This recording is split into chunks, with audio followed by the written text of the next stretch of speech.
Hey guys, welcome back to another video on the Inside Spurs channel. I hope we're well, hope we're looking after ourselves. I hope we're enjoying this lovely sunny day that we've got. It's not all doom and gloom. I think when people say football is bigger than a game, ironically, no, it's not. Football is a game. And then whatever Spurs can do to you, try not to take that into your personal life. I know it's a miserable time right now, but don't let 2 hours, maybe 4 hours a week of rubbish gameplay, some little bit negativity online, ruin the rest of your time, all right? Enjoy what you do. Enjoy your friends and family.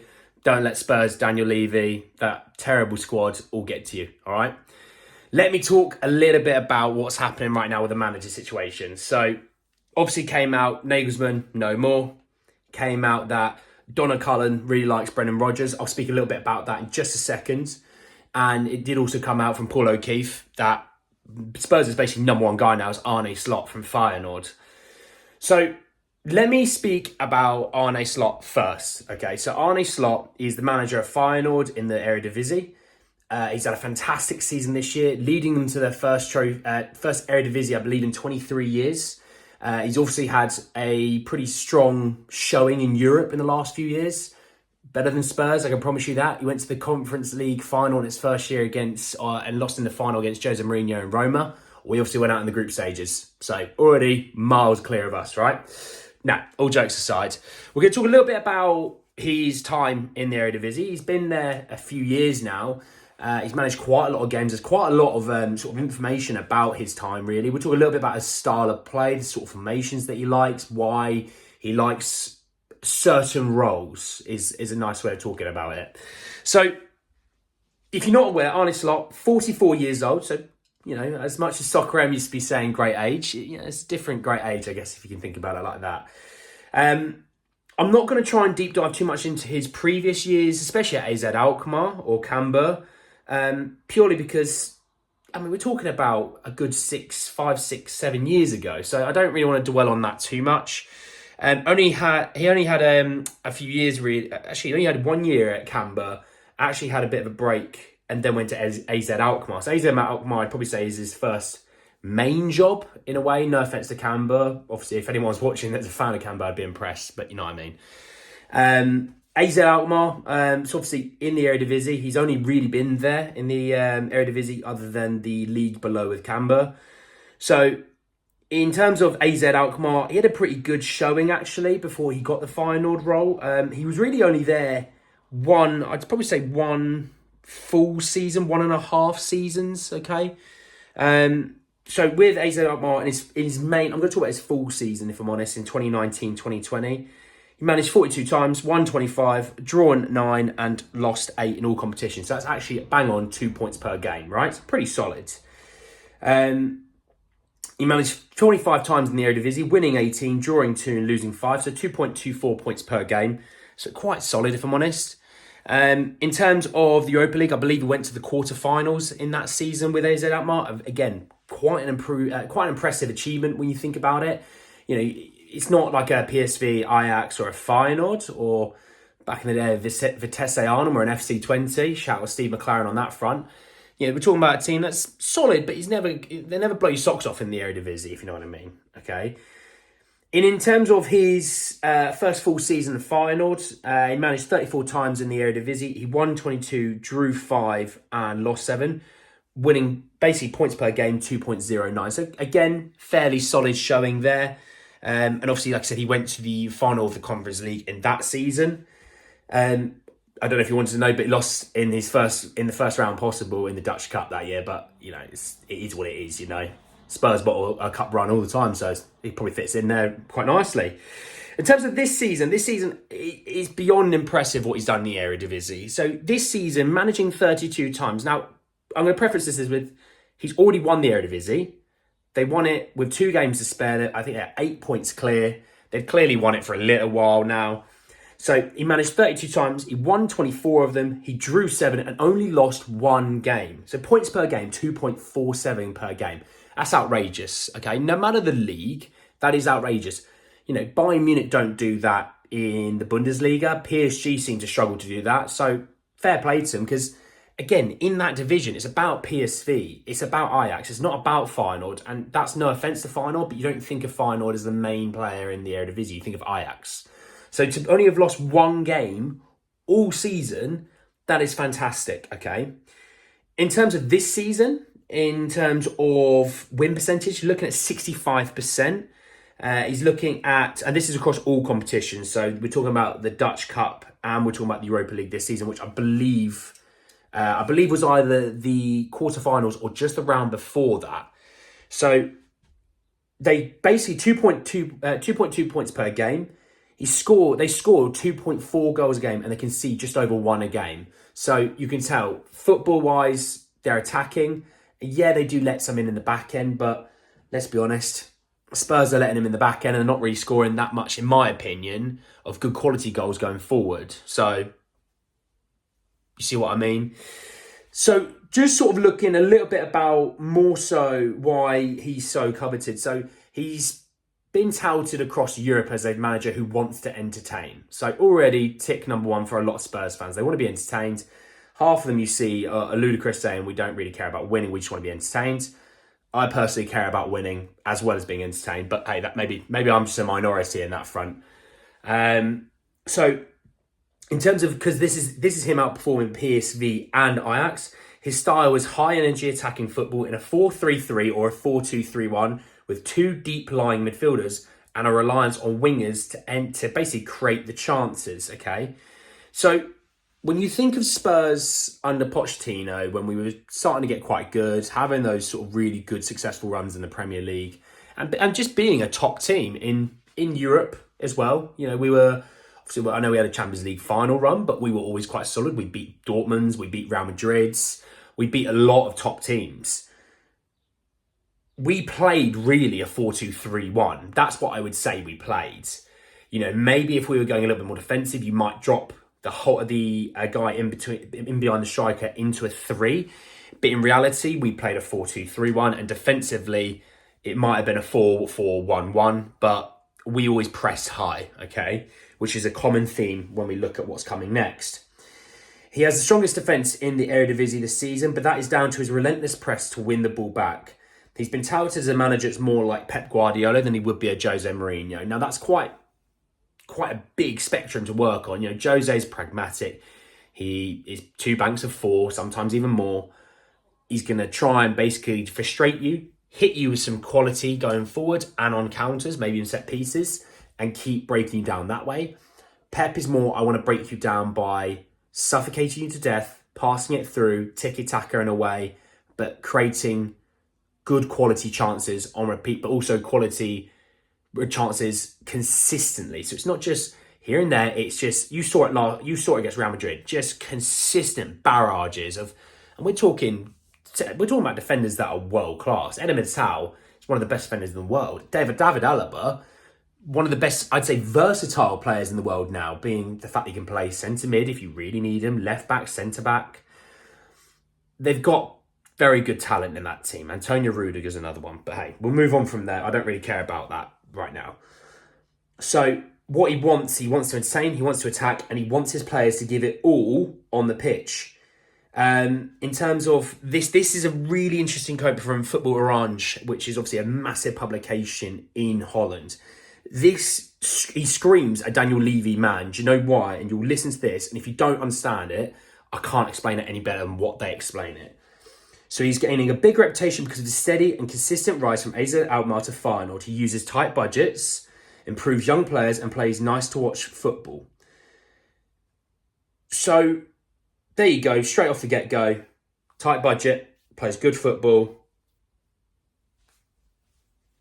He just screams Levy. He wants good football. He wants someone that he can kind of mould and control. Who Arne Slot, let's be honest, is an exciting manager, but not a big name, okay? And he wants to be able to kind of say, no, we're working with this budget. That's all we got.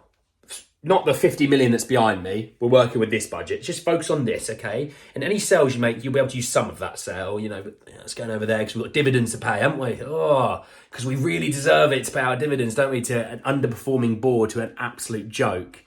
Shout out Daniel Levy, Donna Cullen. Last one, lads. So The other thing that I noticed, and this was a little bit online, that one of his coaching team has said, look, if he goes to Spurs, he won't be going with him.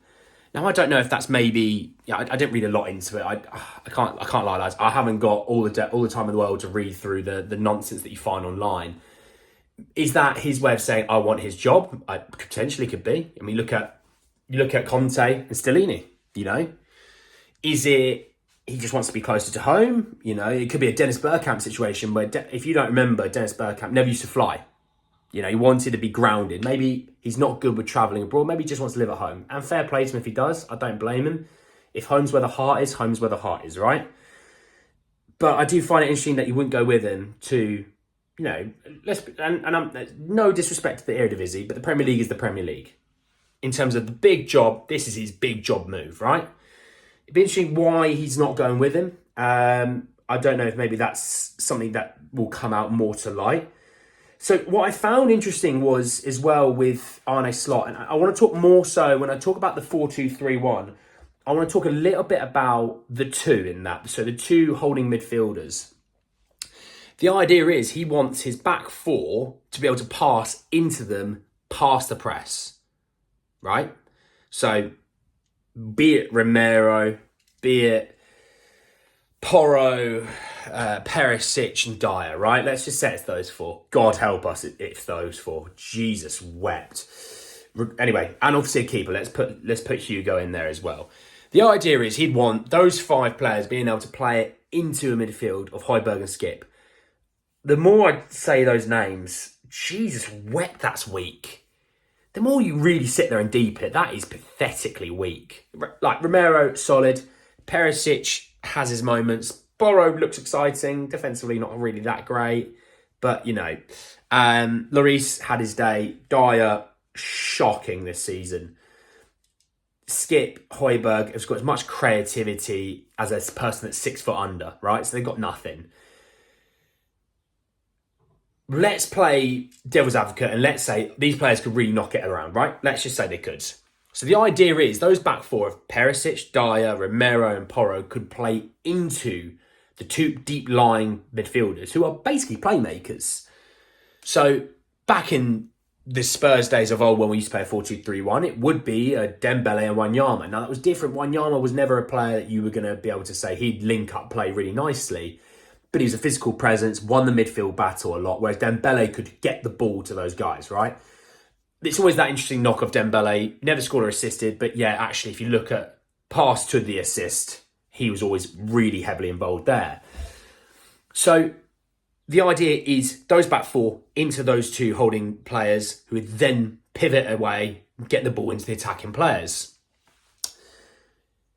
That sounds great and all. But the issue you have with that is you haven't got the players that can do that. Now, Bentancur, solid. Basuma, yeah, probably to a degree, yeah, I'd probably say. But you would say it's those two. Are they defensively sound enough? I'd say no, personally.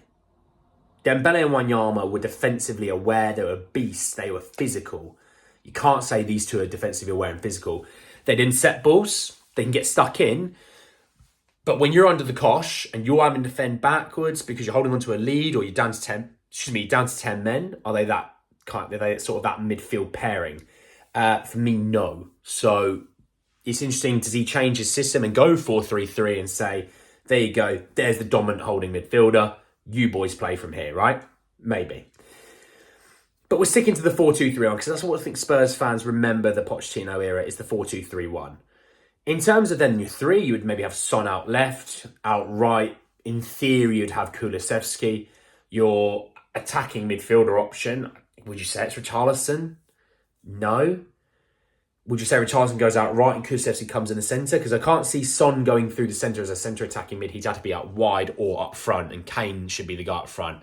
And this notion that Kane can play that number 10 role, great, but what happens when we need to press defensively? It's not going to happen. So skip that idea. He's the number 9. He's the goal scorer. That's how we, as a club, were at our best. Not Kane dropping in and playing balls in behind. It was actually Kane playing the last line of defence, Eriksen feeding him the ball and scoring, right? In terms of what we would need there, then it's probably a James Maddison if you think about it, in terms of the most likely rumours that we've had. And by the way, if you're sitting there believing the rumours in terms of Spurs want that player, Spurs are really in for that guy and that guy and that guy, please don't believe it. I'm happy to report on it so you kind of have an idea of where we're at. But we've got no director of football and no manager and a board that's in turmoil. We aren't signing anyone anytime soon. It's going to be a really bad transfer window, in my opinion. We've got no plans in place. Other clubs have been making plans for months. We've got none. And we've got no one to actually make it happen. And we've got no manager to sign off on it. So we're already miles behind. And by the way, Daniel Levy's been doing his due diligence for about 3 months now. The dude works like a snail. He's so slow, it's scary. I know he's quite small and he can't see things from afar, but Jesus Christ, Daniel, you've got glasses on for a reason. Read the room. Understand the situation. You're making a mockery of it.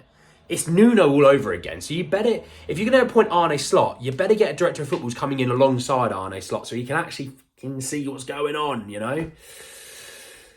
But the idea, the two guys there, I took a diversion. The idea of those two is link up the rest of the play. Basuma can be a pivot. Bentancur can be a pivot. Defensively, I'm not sure about it, but then maybe you go a 4-3-3 in that situation. But if we stick to a 4-2-3-1, then yes, Maddison would be that guy who could, in theory, feed Kane. He's got 8 or 9 assists this year in the Premier League, which is pretty solid for a Leicester team who are not the best, if I'm honest.